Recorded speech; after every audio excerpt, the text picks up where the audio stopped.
Rok 1830 zahradníkům podstatně ulehčil práci díky vynálezu první mechanické sekačky na trávu. V současnosti má většina sekaček elektrické nebo benzínové motory. Ty otáčí noži, které jsou buď na kotouči a stříhají jako nůžky, nebo se při sekání trávy točí jako vrtule. Super moderní technologie. Tyhle benzínové modely mají rotační nože, které se točí vodorovně na svislé klínové hřídely. Při výrobě krytu na nože stroj nejprve nanese zvlhčující chemikálii na ocelový plech, který do továrny dorazil jako role. Chemikálie usnadňuje jeho narovnání, takže lze snáze uříznout. Lis poté provede perforaci vždy po 60 cm. Poté, co lis oddělí jednotlivé díly a zaoblí rohy, robotické rameno je přemístí na raznici. 500-tunový lis ohne plech mezi dvěma formami jak tenkou folii a kryt získá základní tvar. Robot zvedne naolejovaný kryt přísavkami a přemístí ho na další lis.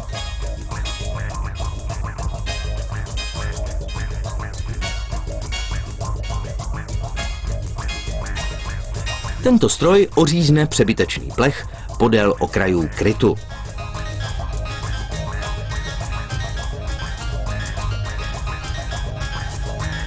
Další stroj zahne ostrou spodní hranu krytu dovnitř, aby se s ním dalo bezpečněji manipulovat. V továrně se používají roboti, protože pracují rychleji než lidé a zpracují 500 krytů za hodinu. Po důkladném vyčištění jsou kryty přemístěny do elektrostatického stříkacího boxu. Prášková barva je nabita záporným elektrickým nábojem, kryty kladným. Částice laku a kryty se vzájemně přitahují a vzniká rovnoměrný nátěr. Šestice továrních stříkacích boxů stojí na kolejnicích, takže když dojde na výměnu barvy, celá komora může být snadno vyměněna za čistou. Lak tvrdne 15 minut při 190 stupních Celsia. Tenhle lis ohýbá 2,5 metrovou trubku a vytváří horní rukojeť sekačky. Další lis ohýbá trubku o délce 1,80 m a vytváří kratší spodní rukojeť. Díky tomu, že je skládací, zabere méně místa v přepravní krabici a později ve vaší garáži.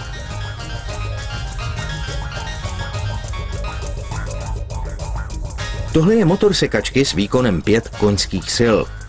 Upevňuje se ke krytu 3 šrouby s pomocí pistole s vysokým točivým momentem, aby se šrouby neuvolnily vlivem vibrací. Poté je kliková hřídel motoru, která vyčnívá skrze otvor v krytu, opatřena noži.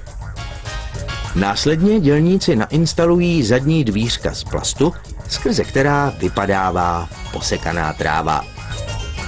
Jsou připevněna ke konzolám s páčkami, kterými lze výšku sekačky nastavit na 9 různých poloh.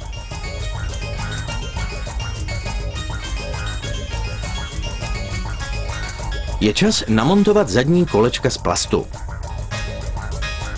Poté je namontován nástavec, který zajistí stabilitu nože na klikové hřídeli a samotný nůž. Na obou koncích je rozšířený, aby uvnitř krytu docházelo ke správnému proudění vzduchu. Nůž je pevně utažen maticovým klíčem, protože se bude točit rychlostí 3300 otáček za minutu.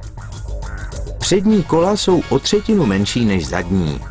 To umožňuje snazší ovládání sekačky na nerovném povrchu. Páčky na nastavování výšky jsou opatřeny gumovými krytkami, aby byly příjemnější na dotek. Sekačka může sedět 2,5 až skoro 9 cm nad zemí. Spodní rukojeť je zajištěna a k ní se volně připevní horní rukojeť. Zákazník si ji doma utáhne. Bezpečnostní klička vypne motor, pokud není přitlačena k horní rukojeti.